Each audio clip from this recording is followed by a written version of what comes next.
Benar-benar seorang kurir paket ditusuk oleh konsumen saat mengantarkan pesanan dengan sistem cash on delivery atau COD. Konsumen tersebut menolak untuk membayar dan memaksa kurir tersebut untuk kembali mengambil paketnya. Kejadian tersebut viral di media sosial hingga Senin 30 Januari siang tadi dan sudah ditonton sebanyak 85.700 kali. Dalam video yang beredar berdurasi pendek tersebut, pelanggan terlihat sempat cekcok dengan kurir paket sebelum penusukan.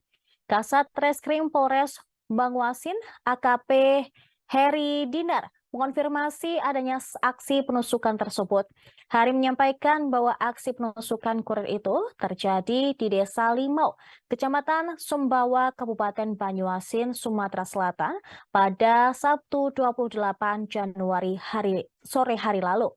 Korban adalah kurir paket bernama Akbar Makrub berusia 22 tahun.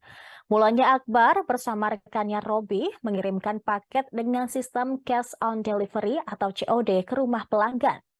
Setibanya di rumah pemesan, pelaku menerima paket tersebut, namun pelaku menolak untuk membayarnya dan malah marah-marah. Lantaran tak mau membayar paket, Akbar mencoba untuk mengambil paket tersebut. Akan tetapi dia justru dikejar oleh pelaku yang sudah memegang pisau. Pelaku pun langsung menusuk Akbar di bagian rusuk sebelah kirinya. Sementara itu, Robi, teman korban, berhasil melarikan diri ketika pelaku ingin menusuknya pula. Polisi menyebut pelaku langsung kabur usai menusuk korban. Korban pun sempat dilarikan ke rumah sakit karena menderita luka yang cukup parah. Berdasarkan pemeriksaan, Hari menduga bahwa motif penusukan dilakukan karena pelaku tidak suka ditagih untuk membayar paket yang dipesannya. Bahkan hingga saat ini, petugas masih melakukan pengejaran untuk menangkap pelaku tersebut.